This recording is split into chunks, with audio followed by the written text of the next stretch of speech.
누가복음 10장 25절부터 28절입니다.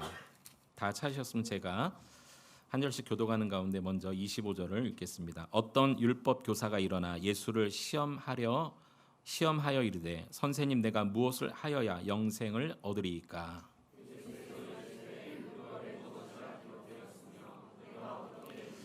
대답하여 이르되 내 마음을 다하며 목숨을 다하며 힘을 다하며 뜻을 다하여 주 너희 하나님을 사랑하고 또한 내 이웃을 내 자신같이 사랑하라 하였나이다. 예수께서 이르시되 내 대답이 옳도다. 이를 행하라. 그리하면 살리라 하시니. 아멘.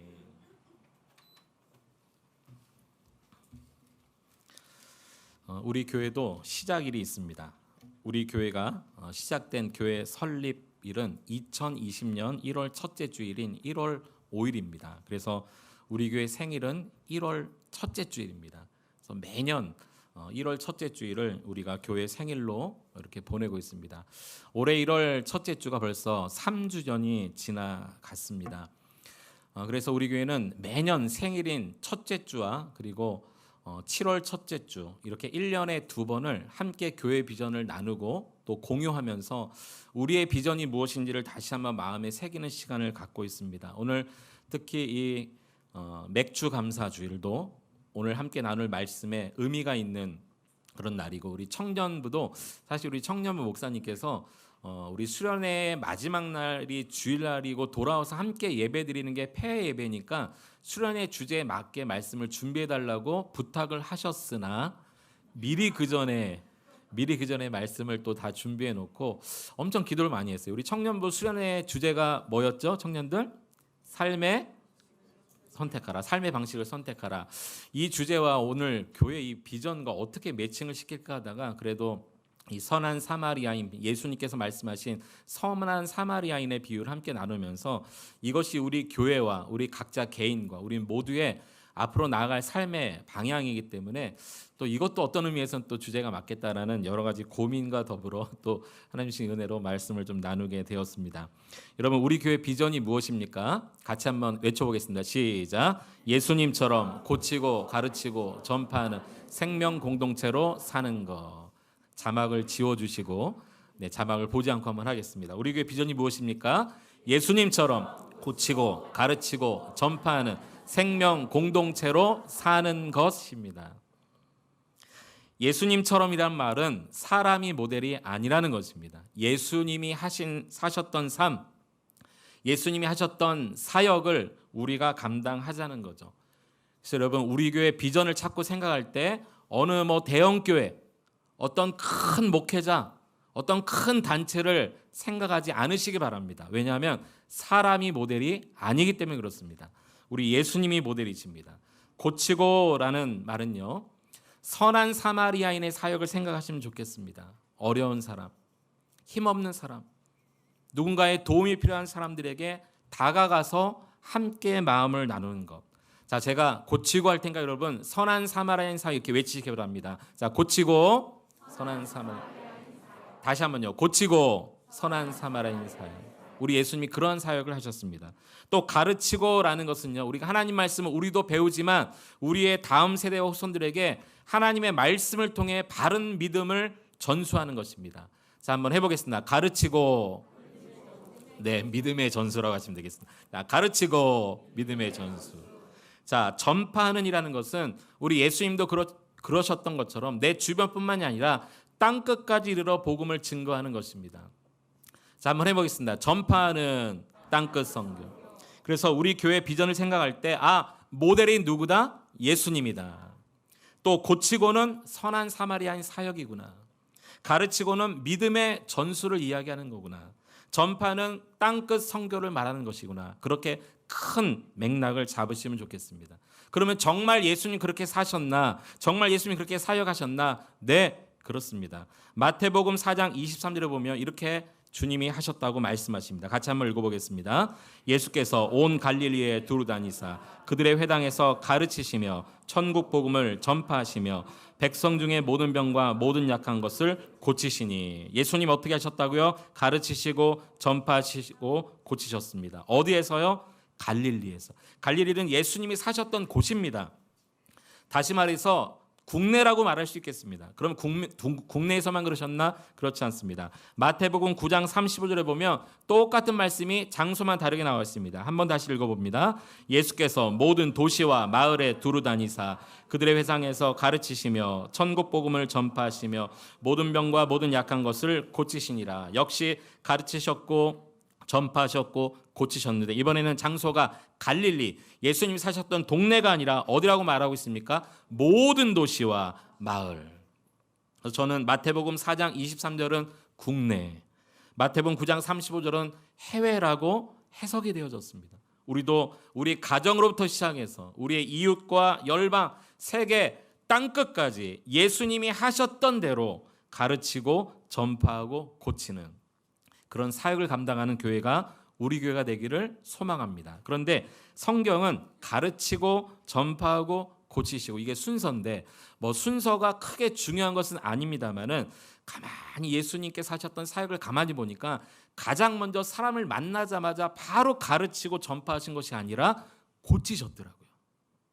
병자들을 고치시고 상처 입은 자를 고치시고 어린아이들을 안으시고 그래서 이 사역이 뭐가 먼저다라는 것은 없지만 고치는 사역이 먼저구나라고 개인적으로 깨달아졌어요. 그래서 우리 교회 비전을 고치고가 먼저 나오는 이유가 거기에 있습니다. 다시 한번 우리 교회 비전이 무엇입니까? 예수님처럼 고치고 가르치고 전파하는 생명 공동체로 사는 것입니다. 생명 공동체라는 것은요, 먼저 우리가 살아 있어야 된다는 거죠. 우리가. 여러분, 소경이 소경을 인도할 수 없듯이 살아있지 못하면 결코 살려낼 수 있는 일을 할 수가 없습니다. 우리가 먼저 뜨겁게 하나님을 만나는 그 경험으로 우리가 살고 예배와 말씀과 기도 우리가 살아야 우리가 주님의 은혜와 사랑을 죽어가는 영혼에게 전함으로 그들을 살려낼 수 있지 않겠습니까? 그래서 생명 공동체이고요. 생명 공동체로 사는 것, 이 비전 마지막이 좀 이상하게 끝나는 것 같지만 사는 것이라는 의미는 뭐냐면 대부분 어떤 비전은 목표 달성입니다. 이것을 하자 그러고 목표가 달성되면 끝나는 경우가 많아요. 그러나 우리는 주님 오실 때까지 사는 것입니다. 그냥 우리 존재입니다. 주님 부르시는 그 순간까지 우리의 목숨이 다하는 순간까지 그렇게 계속 끝까지 살자. 그래서 우리 교회 비전 마지막이 애매하게 끝난 것 같아도 사는 것이라는 의미가 너무너무 중요합니다. 생명 공동체로 살자가 아니라 사는 것입니다. 계속 살아가는 것입니다. 이 비전을 이루기 위해서 우리는 세 가지를 실천하려고 합니다. 첫째는 하나님 사랑, 두 번째는 서로 사랑, 그리고 이웃 사랑입니다. 우리가 먼저 뜨겁게 하나님을 사랑하는 경험이 없이 절대 고치고 가르치고 전파하는 것 할 수 없습니다. 우리 예수님도 하나님을 사랑하는 마음으로 우리 하나님도 그의 독생자를 예수 그리스도를 기뻐하는 사랑하는 아들이라고 말씀하셨고 그 사랑의 관계 가운데 이 사역이 진행되어져 갔습니다. 여러분 그러므로 하나님을 뜨겁게 사랑하는 방법 예배의 목숨을 거십시오. 예배에 충실하지 못하면 이 비전을 이룰 수 없습니다. 그리고 말씀과 기도로 살아가십시오. 그리고 서로 사랑하는 것입니다. 우리 성도와 성도가 서로 사랑하지 못하는데 어떻게 밖에 있는 이들을 사랑할 수 있겠습니까? 우리가 하나 되지 못하는데 무슨 하나 되자고 말할 수 있겠어요? 여러분 먼저 부서가 하나 되시기를 축복합니다. 순이 하나 되시기를 축복합니다. 사람이 모이다 보니까 서로 의견이 다를 수 있어요. 서로 생각이 다를 수 있어요. 반드시 부딪힙니다. 말에 실수가 있고 상처받기 쉬운 곳이 교회입니다. 그러나 우리 주님이 삼위일체 하나님의 존재 방식이 하나이셨던 것처럼 우리가 하나됨을 통해서 서로 사랑을 통해서 이웃을 사랑할 수 있습니다. 그래서 우리 교회 안에 어떤 프로그램이 있다, 행사가 있다, 뭐 모임이 있다 그러면 여러분 그냥 두 발 벗고 오셔야 돼요. 서로 하나가 되셔야 됩니다. 한 마음이 되셔야 됩니다. 그래야 고치고 가르치고 전파하는 사역이 감당합니다. 그리고 결국은 이 사랑이 흘러넘쳐서 이웃과 열방에게 그래서 우리가 먼저 살고 살아난 자들이 또 죽어가는 자들을 살려내는 그 사역, 이 사역을 감당하는 게 우리 교회 비전입니다. 이 비전 가운데 오늘 예수님께서 말씀하신 선한 사마리아인의 비유가 우리의 비전 가운데 한 부분이기 때문에 오늘 이 비유를 함께 말씀으로 나누고자 합니다. 오늘 성경에 보면 25절에 보니까 우리 예수님께서 어떤 율법 교사가 이렇게 말하면서 예수님을 찾아온 사람이 있었음을 알 수 있습니다. 이 율법 교사가 찾아와서 이렇게 이야기합니다. 선생님, 내가 무엇을 하여야 영생을 얻으리까? 참 이 영혼의 갈급함의 문제는 율법 교사이든 평민이든 할 것 없이 모두가 갈급함이 있는 것 같아요. 근데 이 성경에 보면 예수님께 와서 내가 무엇을 하여야 영생을 얻겠습니까? 라고 물어본 또 다른 한 사람이 나와요. 누가복음 18장에 보면 어떤 관리, 어떤 젊은 부자 청년 이야기가 또 나오거든요. 이 청년도 와서 똑같이 물어봐요. 내가 무엇을 해야 영생을 얻겠습니까? 그런데 이 누가복음 18장에 나오는 이 젊은 관리는요, 진짜 영생에 대해서 갈급함이 있어서 물어보러 온 거예요. 예수님께서 똑같이 말씀하셨어요. 내가 가진 것을 팔아 가난한 자들에게 나눠주라. 그랬을 때 이 부자 청년이요, 물질이 많은 고로 근심하며 떠나갔다고 그랬어요. 참으로 안타깝죠. 오늘 이 누가복음 10장에도 보면 다른 사람이지만 한 율법교사가 와서 똑같이 물어봐요. 그런데 이 율법교사는 다른 마음을 가지고 물어봤어요. 어떤 마음을 가지고 물어봤냐면 예수를 시험하게 물어본 거예요. 영생의 갈급함이 아니라 예수님을 시험하기 위해서 교활한 마음을 품고 접근한 거죠. 악의적으로 난해한 질문을 던진 것입니다. 그랬을 때 예수님이 이 율법교사의 질문에 이렇게 답변하십니다. 26절 우리 같이 한번 읽어봅니다. 시작. 예수께서 이르시되 율법에 무엇이라 기록되었느냐, 이 말은요, 율법교사가 온 걸 아시고 네가 율법을 더 잘 아는 사람 아니냐, 이런 의미예요. 그리고 내가 어떻게 읽느냐라는 것은 사실 원어에 보면 내가 어떻게 외우고 있느냐, 이런 의미로 말씀하셨거든요. 네가 율법을 더 잘 아는 사람 아니냐? 율법을 가르치는 교사 아니냐? 너는 도대체 그것을 어떻게 외우고 있느냐? 당시에는요, 율법 교사들이 예배 때마다 쉐마 말씀, 신명기 4장 5절 6절 말씀을 암송했습니다. 예배 때마다. 그러니까 예수님께서 그것을 알고 네가 예배 때마다 늘 암송하는 그게 뭐냐? 너는 어떻게 암송하고 있느냐? 물어보신 거예요. 그랬더니 27절에 보면 율법교사가 이 쉐마를 암송하고 있는 것을 진짜 잘 말합니다. 27절 한번 보십시오. 대답하여 이르되 내 마음을 다하며 목숨을 다하며 힘을 다하며 뜻을 다하여 주 너희 하나님을 사랑하고 또한 내 이웃을 내 자신같이 사랑하라. 이 신명기 4장 5절 6절 쉐마의 말씀을 그대로 말해요. 율법을 모르는 자가 아니에요. 이것을 잘 정리해서 이야기합니다. 역시 하나님 사랑, 이웃 사랑을 얘기해요. 율법의 핵심이었죠. 그랬더니 예수님이 이번에는 또 이렇게 말씀하세요. 28절 같이 한번 읽어봅니다. 시작. 예수께서 이르시되 내 대답이 옳도다. 이를 행하라. 그러면 살리라 하시니. 내가 잘 알고 있구나. 그럼 아는 대로 가서 행하라. 그리하면 살리라. 행위 구원을 말하는 것은 아니지만 영생에 갈급한 사람은 반드시 자신의 문제뿐만이 아니라 다른 사람의 그 영생의 문제도 관심을 가져서 그 사람을 돌보고 치유하고 고치고 가르치고 전파할 수밖에 없다는 것을 우리 주님이 말씀해 주고 계시는 거죠. 읽은 말씀이 중요한 게 아닙니다. 아는 말씀이 중요한 게 아닙니다. 암송하는 말씀이 중요한 게 아닙니다. 묵상한 말씀이 중요한 게 아닙니다. 알고 읽고 묵상하고 깨달은 말씀이 그 말씀만 중요한 것이 아니라 그 많은 말씀을 실천하는 게 더 중요한 거 아닐까요? 여러분, 말씀 성경 66권 1189장을 달달달달 외운들 무슨 소용이 있습니까? 한 말씀도 실천하지 않으면. 우리 주님은 그렇게 우리에게 말씀해 주신 적이 없어요. 그러니까 율법교사가 이번에는요, 또 자기를 옳게 보이려고 이렇게 질문을 던지는 거예요. 29절에 보면 그 사람이 자기를 옳게 보이려고 예수께 여짜오되 그러면 내 이웃이 누구입니까? 이렇게 물어보죠. 분명히 율법교사가 이 쉐마의 말씀을 자기가 암송하고 있는 말씀을 말하면서 하나님을 사랑하는 거, 이웃을 내 자신같이 사랑하는 거, 이것입니다라고 대답했는데 자기를 옳게 보려고 이웃이 누굽니까? 이 말이 여러분 어떤 의미냐면 이런 의미입니다. 선생님, 제가 율법교사인데, 제가 적어도 율법교사인데 나의 수준과 지위에 걸맞는 이웃은 도대체 누구까지로 생각해야 됩니까? 이런 질문이에요. 나의 신분에서, 지금 내 위치에서 누구까지를 나는 이웃이라고 생각하면 좋습니까? 이렇게 자기를 교만하게 높이는 질문이에요. 이때 이 질문에 예수님께서 답변하신 것이 선한 사마리아인 비유예요. 그러니까 선한 사마리아인 비유가 왜 나왔는지 지금 배경 설명을 한 것입니다. 자기의 의를 드러내기 위해서, 자기를 옳게 보이려고 예수님께 사심을 가지고 와서 접근하여 시험하여 질문했던 율법교사에게 하신 말씀, 선한 사마리아인 비유입니다. 그러면서 30절부터 쭉 보면 예수님께서 어떤 사람이라고 말씀하시면서 비유한 말씀하시죠. 이 사람은 어떤 사람, 이 비유 나온 사람은 분명히 유대인일 것입니다.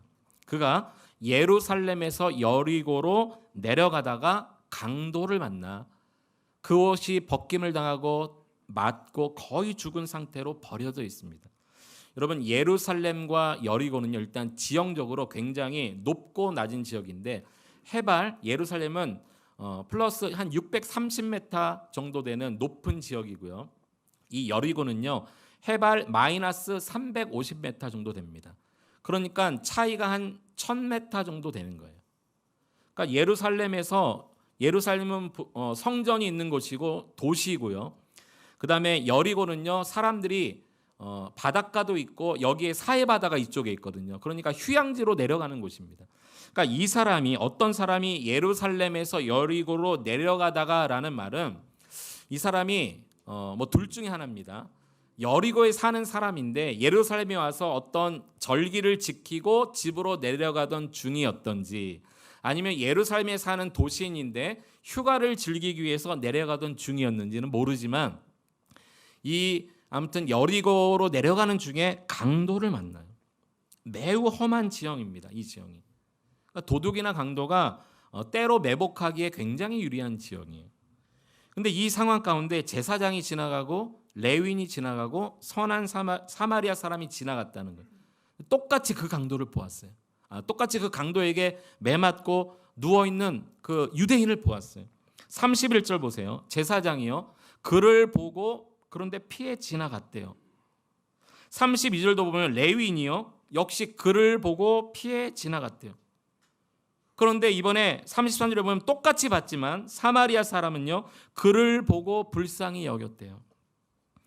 여러분, 이 사마리아인 비유, 예수님께서 말씀하신 사마리아인 비유를 통해서 우리에게 가르쳐 주시는 첫 번째 메시지가 뭐냐면요, 보는 눈이 중요하다는 것을 가르쳐 줍니다. 다시 말해서 무엇을 보느냐보다도 어떻게 보느냐가 더 중요하다는 거예요. 오늘 제사장, 레위인, 사마리아는 똑같이 보았어요. 강도 만나 거반 죽은 사람을 똑같이 보았어요. 여러분, 무엇을 보느냐는 중요하지 않습니다. 그런데 어떻게 보느냐가 중요한 거예요. 어떻게 보느냐. 제사장과 레위는요, 똑같은 누워있는 강도 만난 사람을 보았지만 무엇을 생각했냐면 율법을 생각했습니다. 왜냐하면 율법에 부정한 것을 가까이 가지 말라라는 율법이 있거든요. 예를 들어서 죽은 사람의 그 사체라든지, 아니면 질병에 걸린 사람, 또는 유출하는 여인, 뭐 이런 사람들은 부정한 사람으로 따로 분류했습니다. 그래서 부정한 사람에게 가까이 가서 만지거나 가까이 가면 함께 부정한 자가 되는 거예요. 그러니 제사장도 레위인도 율법을 너무 잘하니까 거의 죽어 있는 사람을 볼 때 어쩌면 죽었다고도 생각했을지도 모르고요, 이 사람에게 가까이 갔다가는 율법을 범하는 거예요. 그러니까 무엇을 보았느냐가 중요한 것이 아니라 그 본 것을 어떻게 생각하는 것이 중요한 건데, 이 두 사람은 그저 율법만 생각했어요. 자기만 생각했어요. 내가 부정하면 안 되지. 뭐 좀 이해는 됩니다. 제사장이니까, 레위인이니까. 그 사람이 부정하면은 뭐 제사를 집도하지 못할 수도 있잖아요. 그러나 저는 좀 다르게 생각합니다. 예루살렘에서 지금 어디로 가고 있다고 그랬습니까? 여리고로. 제사장과 레위인은 어디에 있어야 되는 사람입니까? 예루살렘에 있어야 되는 사람입니다. 지금 여리고로 가고 있다는 것은 이 사람이 역시 뭐 하러 가고 있는 거예요? 휴가를 즐기러 가는 중이에요. 그러니까 부정에 설상 가까이 가서 좀 부정해졌다 할지라도 바로 무슨 제사를 집도하다든지 레위인의 사명을 감당하는 사람이 아니라 그냥 쉬러 가는 중인 거죠. 자, 그런데 이 사마리아인 보십시오. 사마리아인 똑같은 것을 보았습니다. 그러나 귀중한 생명의 소중함이 죽어가는 것을 보았어요. 그러니까 무엇을 보았냐보다 어떻게 보는 그 마음이 중요한 것이죠. 여러분 원래 이 사마리아인은 누구입니까? 여러분 사마리아 사람들이 유대인들에게 개 취급 받았다는 거 알고 계시죠? 그 배경이 이렇습니다. 북이스라엘이 먼저 아수르에서 점령을 당할 때, 북이스라엘이 멸망을 당할 때 아수르라는 이 나라가요 얼마나 교활한지, 이 아수르가 썼던 정책이 뭐냐면 혼혈 정책이에요.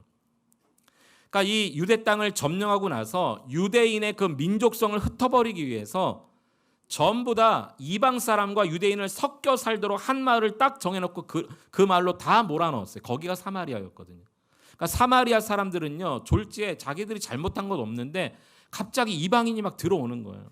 그리고 막 섞여 살기 시작합니다. 이방인과 결혼하고 자식 낳고 이러면서 이스라엘의 민족성, 유대인의 민족성, 유일신 사상 민족성이 다 깨어져 버렸어요. 그런데 끝까지 섞이지 않는 유대인들의 입장에서 사마리아 사람을 보면요, 사마리아 사람은요 정말 혼혈 민족이고 개 취급을 받아야 마땅한 민족으로 보거든요. 그러니까 여러분 사마리아 사람 입장에서는 유대인을 생각하면 얼마나 큰 상처입니까? 유대인들이 자기 민족을 그렇게 핍박하는 거예요. 그리고 이 일은 이미 훨씬 이전에 조상 때 일이었거든요.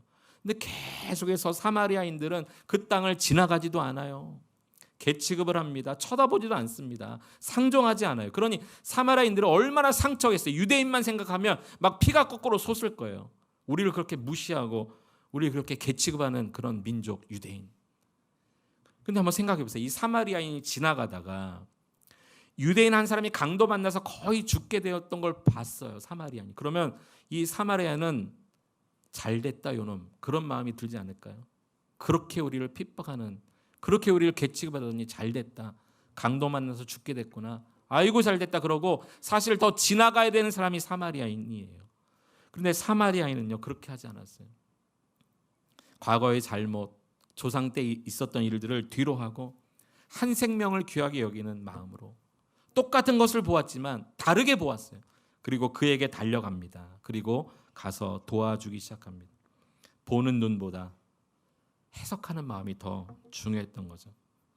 오늘 이 사마리아인 비유를 통해서 우리에게 주님이 말씀해 주십니다.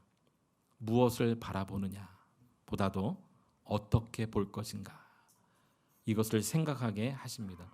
여러분 우리가 이 세상 사람과 똑같은 육신의 어떤 그 육정을 가진 사람이지만, 똑같은 것을 바라보는 사람들이지만 우리는 달라야 되겠습니다. 보는 것이 달라야 되겠습니다. 생각하는 것이 달라야 되겠습니다. 오늘 이 시간 이후부터 여러분 하나님의 자녀인 저와 여러분들 다르게 바라보고 다르게 접근할 수 있는 우리가 될 수 있기를 축복합니다. 두 번째, 이 사마리아인 비유를 통해서 우리에게 주시는 메시지가 있습니다. 다르게 보는 것이 중요한데 그것을 다르게 보았다면 반드시 실천해야 된다는 것도 너무 중요하다는 것을 가르쳐 주세요. 다르게 본 것으로 끝나면 안 된다는 거죠. 마음이 달라진 것으로 끝나버리면 되는 것이 아니라 반드시 실천하는 게 중요합니다. 이 사마리아인, 그렇게 굳이 안 해도 되는 사람입니다.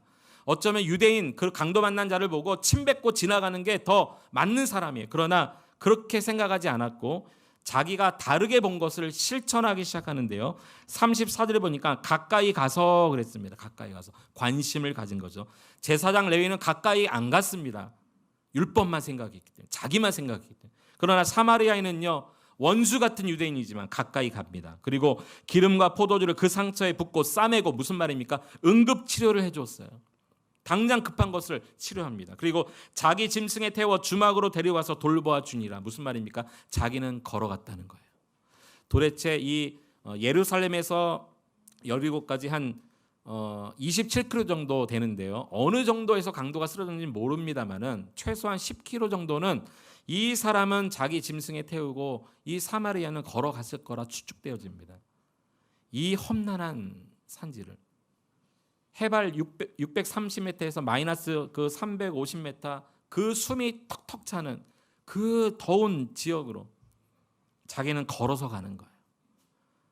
강도 만난 자는 짐승에 태우고 자기 희생이 있었습니다. 또요, 놀라운 말씀이 35절에 있습니다. 35절 같이 한번 읽어보겠습니다. 시작. 그 이튿날 그가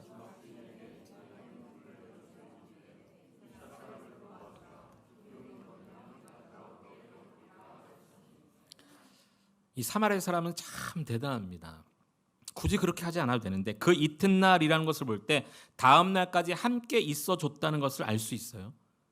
그뿐이 아닙니다. 데나리온 2를 줍니다. 자기도 집으로 가는지 여행하는지는 모르지만 이 물질적 희생이 있었어요. 그뿐이 아니에요. 약속을 하는데 2가지 약속을 합니다. 내가 돌아오겠다 약속을 하고요. 돌아왔을 때 그 비용이 더 들면 내가 갚겠다 약속을 합니다. 그러니까 끝까지 책임지려는 마음이 이 사마리아인에게 있었다는 거예요. 그러니까 다르게 본 것을 반드시 실천했던 사람이라고 우리 주님은 이 비유에서 말씀해 주고 계십니다. 그러면서 이 비유를 다 말씀하신 다음에 이 자기를 옳게 보이려고 질문을 계속 던지는 율법 선생에게 예수님이 또 질문하십니다. 이 비유 끝에 36절에 보면 내 생각에는 이 세 사람 중에 누가 강도 만난 자의 이웃이 되겠느냐. 37절에 보면 이 율법교사가 뭐라고 말합니까? 자비를 베푼 자이니다. 이 말이요 끝까지 자존심을 꺾지 않는 말이라는 거 아세요? 제사장, 레위인, 사마리아인 중에 누가 강도 만난 자의 이웃이 되겠느냐? 그러면 사마리아인입니다. 이렇게 말을 해야 되는데 사마리아인이라는 말을 내뱉기도 싫은 유대인 이 제사장과 레위인이니까 그쪽은 고개도 돌리지도 않고 상종도 안 하고 지나가지도 않는 사람이니까 입으로조차도 사마리아라는 말을 하기 싫어서 뭐라고 말했다고요? 자비를 베푼 자입니다. 끝까지 자기를 생각하고 끝까지 자기 자신만 생각. 예수님의 마지막 권면 37절에 보면 가서 너도 이와 같이 하라. 아까 율법에 뭐라고 기록되었느냐라고 말했을 때도 가서 이것을 행하라. 이 사마리아인 비유를 통해서 자비를 베푼 자입니다라고 말했을 때도 가서 너도 이와 같이 행하라. 우리 예수님은 이 비유를 통해서 다르게 본 것을 반드시 실천해야 된다는 것을 가르쳐 주고 있습니다. 사실 우리도 이 율법 교사와 다르지 않아요. 여러분의 이웃은 누구입니까? 우리도 이 율법 교사처럼 나의 수준과 지위와 나의 형편에 맞는 이웃을 고릅니다. 여러분 그렇지 않습니까? 우리도 다를 게 없어요. 우리도 이 율법 교사를 뭐라고 할 이유가 없습니다. 내 마음에 드는 사람은 내 이웃이 되는 거예요. 내 수준에서 같은 비슷한 수준을 이웃으로 찾고 정하려고 하는 본능이 우리 가운데 있지 않습니까? 그러나 우리 주님 그렇게 말씀하지 않고 가서 네가 그 이웃을 대어줘라라고 말씀하십니다. 오늘 저와 여러분 이 강도 만난 자는 자신이 할 수 있는 일이 아무것도 없는 사람입니다.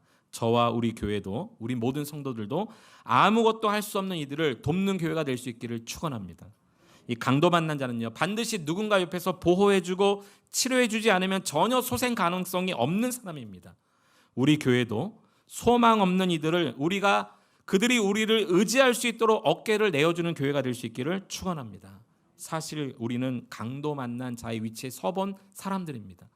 저와 여러분들은 강도 만난 자의 위치에 서본 사람이에요. 죄와 허물로 이미 다 죽었던 자들 아닙니까? 그러나 예수님이 우리를 위해 십자가 지심으로 우리를 살려주셨어요. 가망 없는 자들에게 소망을 주셨어요. 죽었던 자에게 새 생명을 주셨어요. 우리는 강도 만난 자의 위치에 서본 경험이 있습니다. 이제는 우리가 강도 만난 자들을 돌봐주어야 합니다. 얼마든지 할 수 있습니다. 예수님처럼 모델이 예수님이면 됩니다. 예수님을 의지하면 됩니다. 예수님의 이름으로 기도하면 됩니다. 우리가 아니라 예수님이 일하실 수 있도록 우리에게 있는 것 작은 것 관심을 표하면 됩니다. 함께 동참하면 되는 거예요. 때로는 물질을 나누고 시간을 나누고 은사를 나누면 되는 것입니다. 우리는 선천적으로 선한 사람이 없습니다. 선천적으로 태어날 때부터 남을 불쌍히 여기려는 마음이 우리 가운데는 없습니다. 여러분 누가 아침에 출근하면서 오늘 제발 내 앞에 강도 맞는 자가 누워 있었으면 좋겠다 이런 마음으로 출근하는 사람이 누가 있어요? 그럼 내가 선하게 그를 이렇게 돕고 내가 함께 해야지 그런 마음이 누가 있어요? 그렇지 않습니다. 그냥 살다 보니까 어느 상황에 갑자기 마음에 감동이 일어나는 거죠. 불쌍한 사람을 보면 어려운 사람을 보면 감동이 일어나는 것입니다. 그렇게 하면 되는 거예요. 예수님처럼 그렇게 하면 되는 것입니다. 우리 교회에 이러한 비전이 있습니다. 다시 한번 우리 교회 비전 한번 외쳐봤으면 좋겠습니다. 우리 교회 비전이 무엇입니까? 예수님처럼 고치고 가르치고 전파하는 생명 공동체로 사는 것입니다. 고치고라는 사역은 선한 사마리아인 사역을 생각하면 됩니다. 가르치고라는 것은 믿음의 전수를 생각하면 됩니다. 전파는 땅끝 선교를 생각하면 됩니다. 이렇게 우리는 계속 살아갈 것입니다. 이렇게 계속 생명 공동체로 살다 보면 우리는 드림 2040을 향하게 될 것입니다.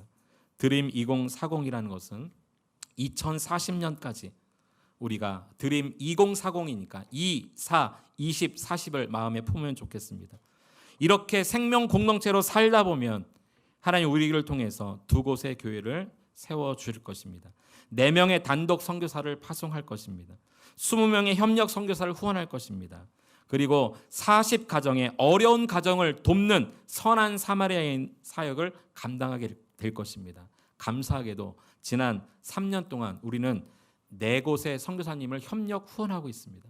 계속해서 마음에 이 선교사님도 도왔으면 좋겠다, 이 선교사님 도왔으면 좋겠다라고 마음에 감동을 주시는 선교사님들이 계세요.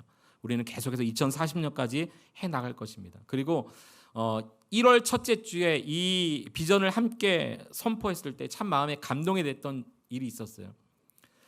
그날 오후에 문자가 왔어요. 1월 첫째 주 이 비전을 함께 나누고 드림 2040을 선포하고 그날 오후에 문자가 왔어요. 목사님, 우리 가정이 선한 사마리아인 사역 돕는 1호 가정이 되겠습니다. 이번 달부터 저희가 5만 원씩 적금을 하겠습니다. 이런 문자를 보내주셨어요. 얼마나 마음에 감동이 되는지 몰라요. 여러분, 적금하라는 말씀이 아닙니다. 함께 마음을 달리했다면 실천해 보자는 거예요. 여러분, 우리보다 더 어려운 이웃이 이 주변에 너무 많아요. 반드시 누군가의 도움이 필요한 강도 만난 자가 너무나 많아요. 우리 교회가, 그리고 여러분 한 가정 한 가정이 또 다른 가정을 섬기고 또 나누고 베풀 때 하나님께서 반드시 우리 교회를 통해서 예수님처럼 사역하고 예수님처럼 살아갈 수 있는 그런 복을 허락해 줄 줄로 믿습니다.